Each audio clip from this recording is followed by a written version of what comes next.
Waiting.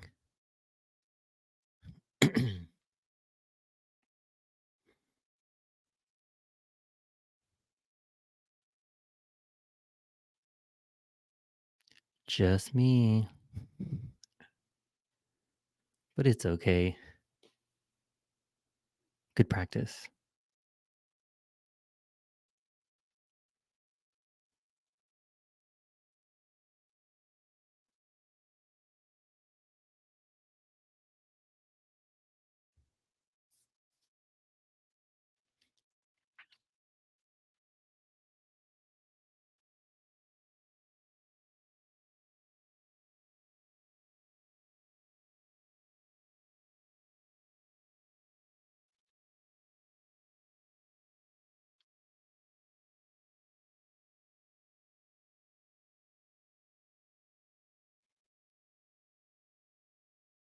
I'll have to edit this out.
All right.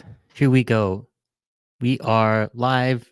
And maybe if you're seeing this as recording, this was live on November 2nd, 2023, 2:30 Pacific. And let me get into presenting. Uh, All right, let's go. So I'm your host, Rico Nasol. I'm a leadership coach and consultant, Fortune 100 executive, formerly of Zappos, Netflix, and Outschool. I'm a husband, a father of two, youngest of three, and an introverted extrovert. All right, let's go. So, if you came here to talk about how you faced your fears of failure, I love the alliteration there, then you're in the right place. Let's get into it. So, the things that we want to talk about today and what are some of the outcomes are what is imposter syndrome? How do we start to recognize it? Fears. What are fears really? And how do we start to conquer our fear of failure? Normalizing imposter syndrome. And then quick tips at the end on how to overcome the same things I used, the same strategies I used to overcome my imposter syndrome. So we'll get into it. All right. Sorry, I feel like I'm going to sneeze. Okay. But first, a little bit about me. So I am the youngest of three from your typical American Filipino family. We weren't the richest in terms of money, but we valued family and community. And we spent a lot of time together, whether it was camping, traveling, hosting, volunteering, doing a lot of stuff. And a lot of that is who I am today. And it's because of my family. And it's amazing, but it also had its longer lasting effects growing up in an Asian American family. As with most Asian families, the things like the values that got instilled in me were work hard, go to school, get good grades, keep your head down, don't rock the boat. This might sound familiar to some. And if you get a good job, you keep it and you be responsible, right? All of these are great values to have. On top of that, as a kid, I was bullied, which that had a little bit of impact or a lot of impact on my confidence as well. So all those things, along with being bullied, made me who I am. And then also being the youngest of the family. So I was the last to do everything, the last to graduate, the last to move out, last to quote unquote be successful, maybe not expected to be as successful as my brother and sister. Um, but yet, all these amazing values I had growing up, they were amazing in my youth, but silently became a crutch for me as an adult and as I became a professional. So through all the things that I was able to do, all my achievements, I was employee 40 at Netflix and I founded the creative content team there. We pretty much invented or made popular video descriptions in e-commerce. Netflix, helped that platform go from license to originals and all the work promoting those kinds of things, creating trailers, new experiences, and then even now my coaching practice. All through this, those things that were instilled into me gave me good values, but it also gave me fears of messing up, fear of failure, the imposter syndrome. So a lot of the things that we'll talk about today, I had to overcome myself because of my upbringing, because of the things I experienced as a kid. So, welcome. Glad you're here because taking the first step to improving and changing is actually showing up. So, what is imposter syndrome? This is the Webster's definition. It's the persistent inability to believe that one's success is deserved or has been legitimately achieved as a result of one's own efforts or skills. So basically, you think you're lucky and you don't think your talent got you where you are. And people suffering from imposter syndrome may be at increased risk of anxiety. And we'll get into that a little bit more. Thinking about how the ways it can show up. So, do you chalk your accomplishments up to being a fluke, no big deal, or people just like you, like who you are? So they like you, so they like the things that you do. Do you hate making mistakes, being less than fully prepared, or not doing things perfectly? Even though we know there's no such thing as perfect, you complain about how things aren't perfect. Do you worry that others will find out that you're not as capable as they think you are? You're not as smart, not as talented, not as innovative, and you spend a lot of time trying to convince people that you are? When you do succeed, you think, "Phew, fooled them this time, but maybe I won't be so lucky next time," right? That sounds familiar. And these last two, especially for me, attribute your success to luck or timing rather than your own skills or talents. Were you just at the right place at the right time? Did you just have the right people around you? Were you more lucky than good? So, what causes us to doubt ourselves? So, after those statements, I wonder what you're thinking, but what can cause us to doubt ourselves? Oops, wrong way. Sorry about that. Perfectionism, right? The what we talked about before. If you're a perfectionist, right, you're always looking for it. You always think things can be better, right? Chasing perfection, you can chase, but the idea of perfect doesn't really exist. Comparison to others. What do our peers have? Why did they have a bigger title? Why do they have more salary? What do our friends have? They have a bigger car, bigger house, whatever. Comparing ourselves to others. Maybe we're not doing good enough. Maybe we should have a title. Maybe we should be getting paid more. We have a fear of failure, that we're not good enough. And there's a lack of recognition or validation, whether that's coming from external or even recognizing and validating yourself. So how does it show up? And I love this illustration because this is exactly how I felt for a majority of my career. How you doing? I'm fine, but I'm thinking in the back of my head, I'm a failure. They're gonna find me out. They know I'm not as good as I would think. You don't know what you're doing. All those doubts were in my head, and how it showed up was second guessing. I wasn't sure of some of my decisions earlier in my career. I think I overachieved because I was trying harder. I discounted my success because I didn't think I was smart enough. I had difficulty accepting praise because as a kid, you're told to be humble, have humility, don't have an ego. So I couldn't accept praise. Plus, I didn't think I earned it, and feeling like a fraud, right? Like, oh, that wasn't my idea. That was someone else's idea, and they actually made it happen. And again, this fear of failing. But what is fear really?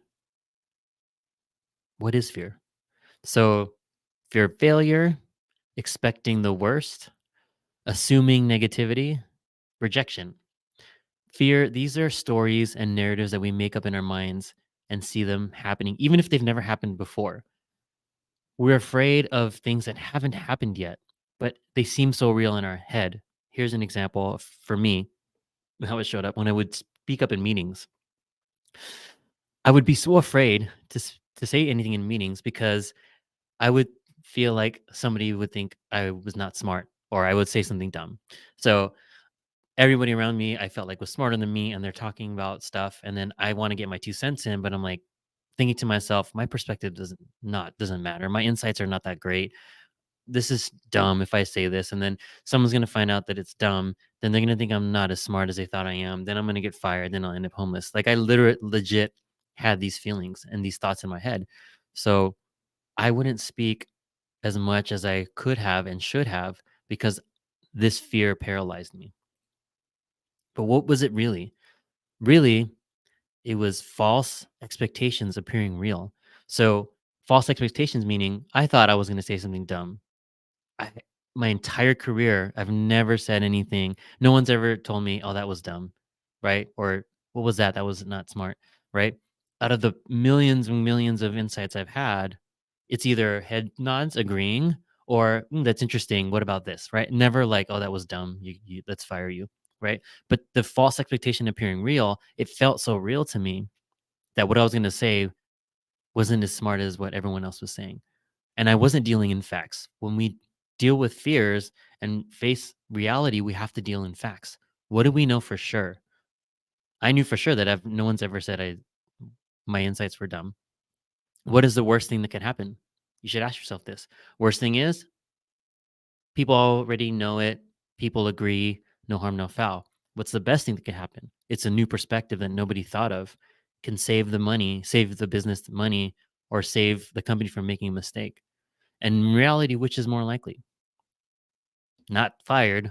More likely that people will agree with you, or it'll be a new insight that other people were thinking that maybe we're also afraid to say. So, how does fear serve us? Because we hold on to it for a reason, right? We must be gaining something. Because if we're not gaining something from it, then why do we hold on to fears, right? And it may show up like this. We work harder because of fear. We practice more because of fear. We add more rigor in our decisions because of fear. We have this pressure on ourselves to perform, right? But think about it. We work harder because we don't think we're as smart. We practice more because we think others are better at the job. There's more rigor in the decisions because we don't trust ourselves to make the decisions ourselves. And pressure to perform is they'll figure me out. And one story here about pressure to perform, I used to always procrastinate. And I would think that procrastination was like a badge of honor. Oh, my rough draft was my final draft that I wrote the night before that I turned in at school, right? But what procrastination really is a way to build in excuses for not doing your best work. Because for me, if I turned in something and I waited till the last minute and someone didn't like it, I could say, "Oh, I waited till the last minute. It wasn't my best work. It's okay. I'm okay getting a B or C or whatever it was." I didn't have to really put myself out there because I was afraid if I put myself out there, if I put my best work into it, if I took 2 weeks, 3 weeks to write this paper and then they didn't like it, would they think of me then? I put in all my hard-earned effort and they still didn't like it, right? That would hurt my ego. So by procrastinating, I was actually protecting myself and building in self my own excuses? And at what cost do we say we hold on to fear because it serves us in those ways, but at what cost? Anxiety, self doubt, risk aversion, lack of innovation, inability to make decisions, lack of trust because of all these other things. Your team doubts you. You don't take risks. They see that. You're not innovative. They see that. And you second guess yourself. And so they're not sure what you're thinking. So that creates a lack of trust. And again, it always comes back to this fear of failure. But why do we fear failure? What can we replace the word fear with? Can we replace our fears with? We fear failure. How about accept? We accept failure. How would that feel? What about appreciate? We appreciate failure. How would that feel? Both words can quickly reframe our minds and change our response. Failure is the ultimate teacher. If we learn to accept failure and we learn to appreciate failure, use it as a teacher, we might even start to crave failure because we'll know how far we can push. And we all have a responsibility, not responsibility in terms of what I own, but we have an ability to control our response. We can change our response. We have a response ability. We can change our story from fear to something else, to acceptance. We can change our to appreciation. And what do we know for sure? What is an alternate or more realistic response to failure? Perhaps we can take a lesson from MJ, Michael Jordan. And I actually had this poster up in my room as a kid. I don't know that it helped me that much then, but I tried my best to internalize it. So it says, he said, this is a quote of his: I've missed more than 9,000 shots in my career. I've lost almost 300 games. 26 times I've been trusted to take the game winning shot and missed. I've failed over and over and over again in my life, and that is why I succeed. Again, failure is the greatest teacher. If you fail, you can pivot and figure out how to win. And if you don't like sports, totally get it. Let's look at to Oprah. Oprah's wisdom. There is no such thing as failure. Failure is just life trying to move us in another direction. And that is so true. Anytime you see failure, what failure really is just life telling you maybe try something else. Because if you keep trying to do it this way, you might keep failing. You might continue to fail. So maybe try something different. And if we don't hit these failures, we don't hit these roadblocks, can we really think different? Right? I think we can be better. How can we be better? Again, how about appreciate? How would that feel? Okay. By now, we've talked about what it is, what are some of the signs, and what are some of the symptoms and the ways we kind of normalize imposter syndrome and failure and things like that. Now, let's talk about how we can put these things together and actually work on our imposter syndrome. Right. Fear of failure, self doubt, imposter syndrome, all of it comes down to one thing: worth, self worth. We must understand our value and, more importantly, accept our value and own our value. It begins with a strong sense of self worth, our need for others to validate us instead of being able to validate ourselves. So we constantly looking for external validation, but what if we could validate ourselves? What if we could approve of ourselves? So worth, this is my acronym for I love acronyms. So when and why does it happen? What are the triggers for you? When you're feeling this way, when, why does it happen? What are your observations? What patterns do you notice? Are there particular meetings that it happens? Are there certain people that cause you to feel this way? Maybe their title makes you feel this way. What are the things that you know about when it happens? Then understand that it's real. Imposter syndrome is real. 70%, according to a Gallup poll, at least 70% of people in the workforce have dealt with, are dealing with, or have dealt with imposter syndrome. That's over 2/3 of the people in the workforce. So you need to own it and accept that it's real. but also know that you work through it and you never really get over it. There's going to be times where you're unsure of yourself and it may creep back into your life, but now you're going to have the tools to handle it and understand how to get through it. The T, trust your skills. That's what got you where you are. You have talent, you have skills, use them.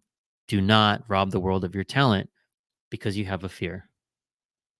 And then the last one is seek help if you need it, whether it's coaching, mentoring, your direct leader, who, in fact, probably has dealt with it at some point in time, 70% chance that they've dealt with it at some point in time. Get some help to help you work through these things. Sometimes it might be as simple as just asking for feedback early and often and be specific about what feedback you want. So then you're getting more validation, more things to work on, and you can deal on in facts and not stories that you're making up in your head. It's so easy once in this virtual world, once the camera turns off, to make up stories of what people are thinking, saying, feeling. And mostly it's our own doubt projecting onto others.